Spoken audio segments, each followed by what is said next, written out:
ဒါကြောင့်လာပေါ်တာအနေနဲ့လေလာမဲ့9နှစ်တွင်မှာသူပြောခဲ့တဲ့စကားတွေကိုသူတီးမှာလားသူတစ်ဖြစ်လျူနယ်မက်ဆီရဲ့ဒီမဲဆွဲကလာမှာသူပြောခဲ့တဲ့လျူနယ်မက်ဆီရဲ့ကြောက်ရွံ့ကိုဒီကွင်းသစ်ကြီးရဲ့အပြင်မှာထားပေးမယ်ဆိုတဲ့အကြောင်းတွေပြီးတော့မှမဖြစ်မနေ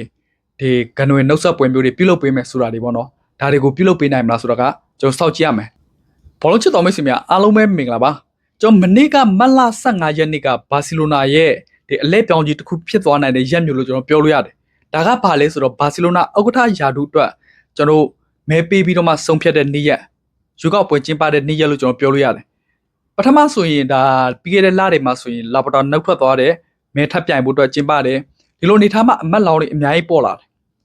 ်မဲဆွဲတာတွေလည်းကျွန်တော်အချိန်ချင်းတွေ့ရတယ်အထူးသဖြင့်တော့သူတို့အားလုံးကလျိုနယ်မက်ဆီရဲ့နာမည်ကိုအသုံးပြုပြီးမှမဲဆွဲနေကြတယ်ဒီအမတ်လောင်တော်တော်များပေါ့နော်ဒီ final အဆင့်ကိုမရောက်ခင်မှာဆိုရင်ဒီမက်ဆီဒီယာတို့လိုအမတ်လောင်တွေဒီကျွန်တော်ရဲ့လျိုနယ်မက်ဆီရဲ့ဆိုင်ဘုတ်ပိုစတာကြီးတွေချိန်ပြီးတော့မှလျိုနယ်မက်ဆီကိုပြန်တွေးချင်တာပြန်ခေါ်ချင်တာဒီလိုအကြောင်းပြချက်တွေနဲ့မဲဆွဲခဲ့တယ်ပြီးတော့မှကျွန်တော်တို့ဖစ်တာဖောက်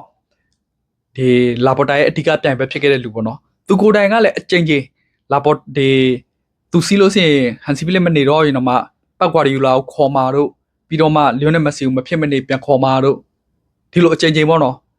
်မဲဆွဲတဲ့နေထားမှတွေသူပြောခဲ့တယ်ဒီ final ဆင့်မြောက်လာခင်မှာသူတို့ကလက်မှတ်ကောက်ခံမှုပြုလုပ်တယ်ဒီလိုနေထားမှလက်မှတ်သူတို့လိုအပ်တဲ့လက်မှတ်အရေးတွက်မပြည့်ခဲ့တဲ့ဒီအမတ်လောင်တွေကအားလုံးကကြံခဲ့ပြီးတော့မှအဆုံးသတ်မှာကျွန်တော် final ဆင့်မှာလာပေါ်တာနဲ့ဗီတာဖောင်းနှစ်ဦးသာကျွန်တော်အရင်ပြောခဲ့သလိုပဲအဆုံးသတ်မှာသူတို့နှစ်ဦးသာမနေ့ကအဓိကမဲပြိုင်ခဲ့တယ်ဒါပေမဲ့လည်းတကယ်တမ်းမဲရလက်ထွက်လာတဲ့နေထားမှာတော့သူတို့ကမနက်9:00နာရီဒီည9:00နာရီထိမဲပြိုင်သွားတယ်မနေ့ကဆိုပါဆူနာရဲ့ဒီစီဗီလာနဲ့ပွဲစဉ်ကကစားနေတဲ့အချိန်မှာတော့ဒါသူတို့ကမ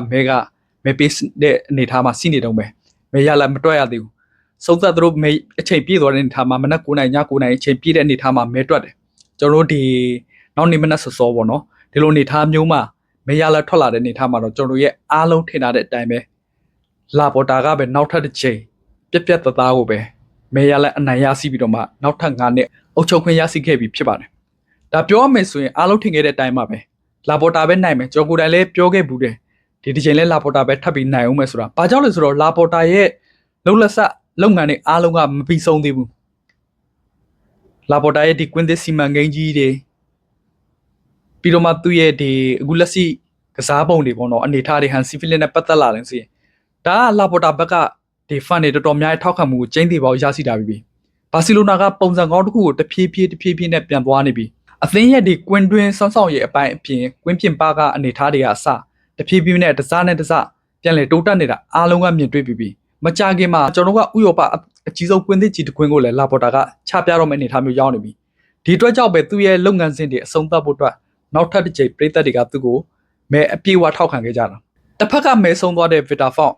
ဒါများသောအားဖြင့်ဘာစီလိုနာဖန်တွေထဲမှာလည်းစီးကြတယ်အပြောင်းလဲကိုမြင်တွေ့ချင်ကြတယ်လာပေါ်တာကိုအင်မတန်မုန်းတဲ့ကြောင်းညီကိုတွေလည်းစီးတယ်အပြောင်းလဲကိုမြင်တွေ့ချင်ကြတယ်အဓိကတော့ဒီဖောက်ပြန်လာခဲ့မယ်ဆိုရင်ကျွန်တော်လျိုနယ်မက်ဆီကိုသူပြောတဲ့အတိုင်းခေါ်နိုင်မလားအဲဒီလိုအပြောင်းလဲကိုမြင်ချင်ပြီးတော့မှစိတ်ဝင်စားစောင့်ကြည့်နေတဲ့ကြောင်းညီကိုတွေလည်းစီးတယ်ဒါပေမဲ့သူတို့အတွက်ကတော့တကယ်တမ်းကျွန်တော်ကိုယ်တိုင်လည်းဘယ်လိုပဲဖြစ်ဖြစ်ပေါ့နော်စုံသက်ရလက်ကိုတော့လက်ခံတယ်ဘယ်သူတူတယောက်ကိုအပြေးဝကြိုက်တာထက်ကျွန်တော်ကလက်စီဖြစ်သွားနေတဲ့အနေထားရဆိုရင်တော့ဒီလာပေါ်တာကိုဆက်သွားစေချင်တဲ့စိတ်လေးတော့စီးတယ်ကြိုက်လာဆိုတော့လလုံးကြီးကြိုက်တဲ့အနေထားမျိုးမဟုတ်ဒါပေမဲ့အကောင်းဆုံးအနေထားမှာလာပေါ်တာစီးနေသေးတယ်လို့တော့ထင်မိတယ်ဒီတော့ကြောင့်အကယ်မလို့အခက်မသိလို့ဗီတာဖောင်းနိုင်ခဲ့မယ်ဆိုရင်လည်းကျွန်တော်တို့ဘက်ကစောင့်ကြည့်ရမယ့်အနေထားပေါ့နော်ဒါအပြောင်းလဲပါတွေဖြစ်လာမလဲညနေမစီကိုပြန်ခေါ်လိုက်မလားပတ်ကွာရီယူလာခေါ်မလားဒါတွေပေါ့နော်တကယ်တမ်းကျတော့မန်တိုင်းပြောရရင်ဒီချိန်မှာကျွန်တော်အနေနဲ့ဆိုပတ်ကွာရီယူလာထပ်ဆိုင်ရင်ကျွန်တော်ကဟန်စီဖီလစ်ကိုပို့ပြီးကြိုက်တယ်ဖြစ်နိုင်ဟန်စီဖီလစ်ကိုပဲသူလိုချင်တဲ့ကစားသမားတွေအဓိကဝယ်ပြီးတော့မှကစားတာကိုကျွန်တော်တို့တွေ့ကျင်သေးတာ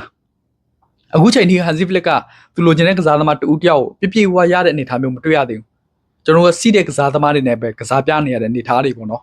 ဒီအတွက်ကျွန်တော်ကတော့ပုံကိုဆွဲမထားခဲ့ဘူးဘယ်ဥက္ကဋ္ဌလောင်းနဲ့နိုင်ကျွန်တော်စောင့်ကြည့်သွားမယ်ဆိုတော့အနေထားမျိုးပဲစိတ်တွေမှာစီးခဲ့တယ်တကယ်တမ်းမှာတော့လာပေါ်တာနိုင်သွားတယ်အပြောင်းလဲမြင်ချင်တဲ့ကျွန်တော်ရဲ့ညီကိုတွေတွက်ကြတော့ဒါစိတ်မကောင်းစရာပဲဗီတာဖောင်းကိုမြင်တွေ့ခွင့်မရခဲ့ဘူးဒါကြောင့်လာပေါ်တာအနေနဲ့လေလာမဲ့9နှစ်တွင်မှာသူပြောခဲ့တဲ့စကားတွေကိုသူတီးမှာလားသူတစ်ဖြစ်လျိုနယ်မက်ဆီရဲ့ဒီမဲဆွဲကလာမှာသူပြောခဲ့တဲ့လျိုနယ်မက်ဆီရဲ့ကြောက်ရွံ့ကိုဒီကွင်းသစ်ကြီးရဲ့အပြင်မှာထားပေးမယ်ဆိုတဲ့အကြောင်းတွေပြီးတော့မှမဖြစ်မနေဒီဂနွေနှုတ်ဆက်ပွဲမျိုးတွေပြုလုပ်ပေးမယ်ဆိုတာတွေပေါ့နော်ဒါတွေကိုပြုလုပ်ပေးနိုင်မလားဆိုတော့ကကျွန်တော်စောင့်ကြည့်ရမယ်လာပေါ်တာဒီတစ်ချိန်မှာဘာတွေအပြောင်းလဲထပ်လုပ်ပြမလဲဆိုတာပဲကျွန်တော်ကစောင့်ကြည့်ရတော့မှာဖြစ်ပါတယ်ဒီနေ့မှာဘာစနာဖန်တွေနဲ့ရောဘယ်လိုမြင်မိလဲရွေးကောက်ပွဲရလက်ပေါ်ကျင့်နှံ့ကြရဲ့လား လာပေါ်တာပေါ်မှာရောဘာတွေပြောချင်တယ်လဲဆိုတော့ကျွန်တော် comment လေးတွေမှာမှတ်ချက်ရေးသွားကြလို့ရပါတယ်အားလုံးကိုထူပဲကျေးဇူးတင်စီပါတယ်